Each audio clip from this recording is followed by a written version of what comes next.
Assalamualaikum warahmatullahi wabarakatuh.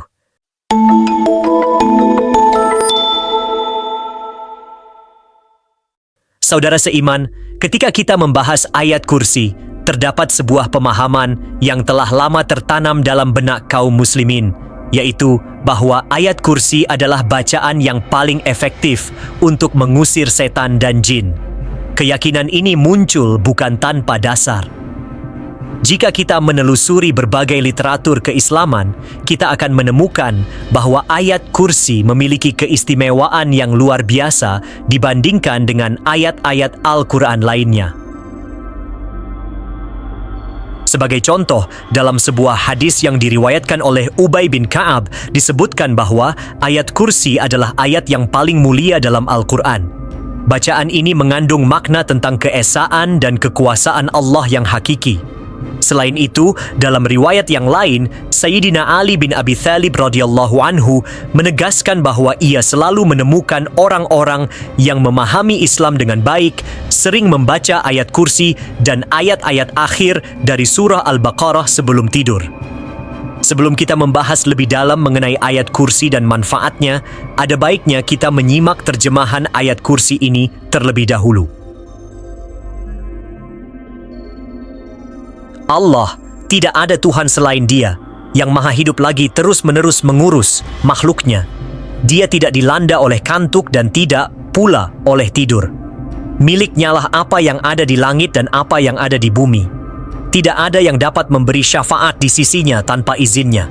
Dia mengetahui apa yang ada di hadapan mereka dan apa yang ada di belakang mereka. Mereka tidak mengetahui sesuatu apapun dari ilmunya, kecuali apa yang Dia kehendaki. Kursinya, ilmu dan kekuasaannya meliputi langit dan bumi. Dia tidak merasa berat memelihara keduanya. Dialah yang maha tinggi lagi maha agung. Quran Surah Al-Baqarah ayat 255. Dan jika kalian membuka Al-Quran terjemahan kebanyakan mushaf terjemahan, tidak mengartikan kata kursi secara rinci, namun hanya mengartikan sesuai dengan penyebutannya.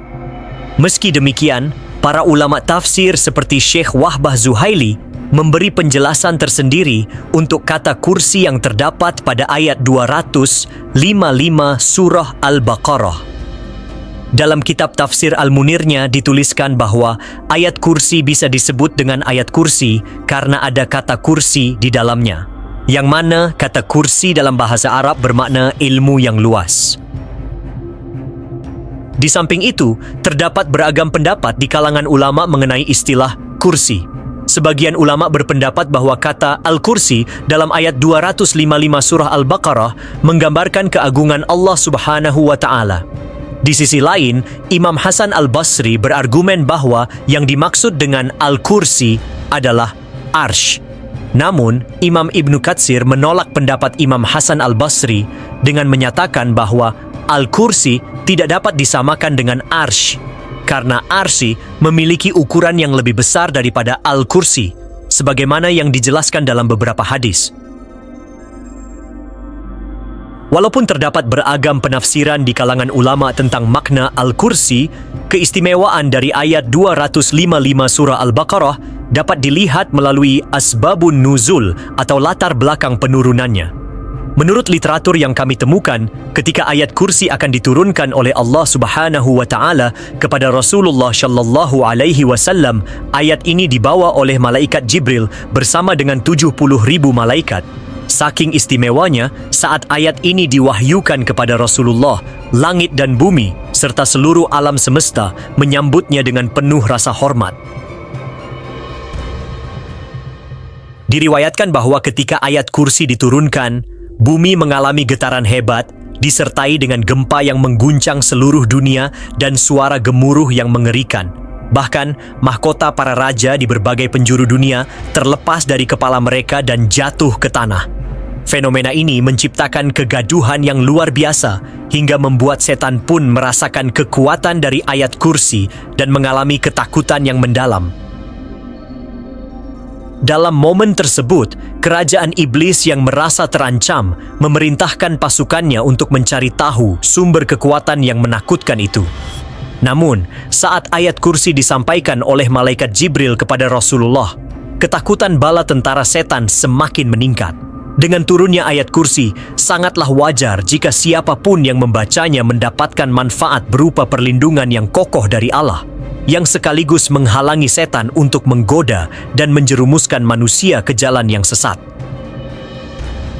Kondisi tersebut telah dijelaskan dalam salah satu hadis Nabi yang menyatakan bahwa Abu Hurairah radhiyallahu anhu berkata, Rasulullah menegaskan kepadaku untuk menjaga zakat di bulan Ramadan. Kemudian saat aku terlelap, seseorang datang kepadaku dan mencurinya lantas menceritakannya kepada Rasulullah, dan beliau bersabda, bila hendak tidur, maka bacalah ayat kursi, karena penjagaan dari Allah akan terus bersamamu dan setan tidak akan mendekatimu sampai subuh. Waspadalah sebab setan dan jin bisa berkata benar, namun ia berdusta. Hadis riwayat Bukhari. Yang mengejutkan, meskipun hadis tersebut menegaskan bahwa ayat kursi memiliki kekuatan untuk menjauhkan seseorang dari gangguan jin dan setan, ada kalanya jin atau setan tidak merasa terancam saat ayat tersebut dibacakan.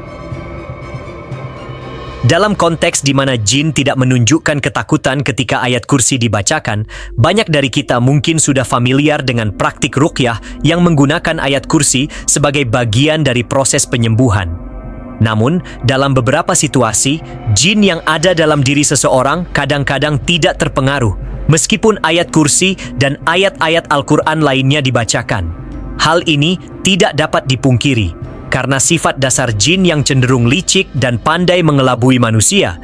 Mereka berupaya dengan berbagai cara agar manusia terjerumus ke dalam kesulitan. Menarik untuk dicatat, salah satu cara jin mengelabui manusia terlihat ketika jin yang merasuki seseorang tampak tidak terpengaruh saat ayat kursi dibacakan. Ini menunjukkan adanya jenis jin yang tidak merasa takut atau bahkan berusaha ikut membaca ayat tersebut. Taktik ini merupakan salah satu metode mereka untuk mengelabui manusia.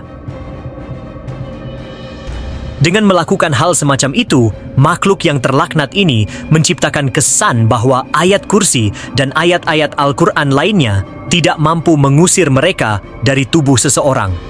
Respon yang ditunjukkan oleh jin tidak selalu mencerminkan perasaan sebenarnya. Sebagai makhluk yang licik, tujuan utama mereka adalah untuk melemahkan mental dan iman seseorang. Mereka berupaya mempengaruhi seorang muslim agar merasa ragu terhadap bacaan yang diucapkannya. Oleh karena itu, jika seorang muslim mendapati situasi seperti ini, dapat dipastikan bahwa mereka sedang menghadapi ujian iman dari bangsa jin.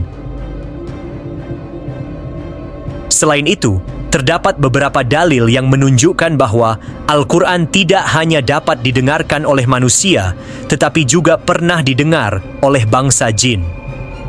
Setelah mendengarkan Al-Quran, mereka bahkan menyerukan kepada kaumnya untuk kembali beriman, seperti yang dinyatakan dalam firman Allah Subhanahu wa Ta'ala. Dan ingatlah Muhammad ketika kami hadapkan serombongan jin kepadamu yang mendengarkan Al-Quran, maka tatkala mereka mendengarkannya, mereka berkata, diamlah.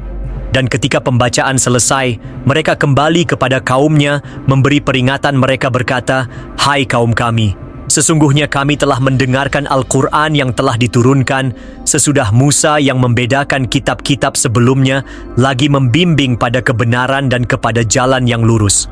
Hai kaum kami, terima seruan orang yang menyeru kepada Allah dan berimanlah kepadanya. Niscaya Allah akan mengampuni dosa-dosa kamu dan melepaskan kamu dari azab yang pedih, dan orang yang tak menerima seruan tersebut, maka dia tidak akan melepaskan diri dari azab Allah. Sungguh tak ada bagimu pelindung selain Allah, dan mereka itu dalam kesesatan yang nyata. Al-Quran Surah Al-Ahqaf ayat 29 hingga 32.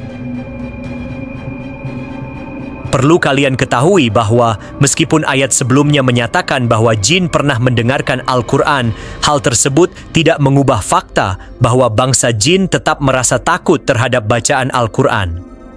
Banyak hadis Nabi yang mengajarkan bahwa Al-Quran, khususnya ayat kursi, berfungsi sebagai tameng atau pelindung dari gangguan jin.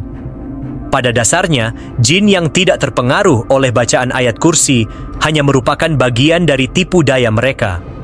Sebagaimana yang telah dijelaskan sebelumnya, respon jin saat ayat kursi dibacakan tidak mencerminkan apa yang sebenarnya mereka rasakan.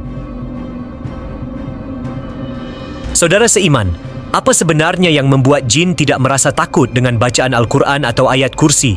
Semoga Allah Subhanahu wa Ta'ala senantiasa melindungi kita semua. Amin ya Rabbal Alamin. Wassalamualaikum warahmatullahi wabarakatuh.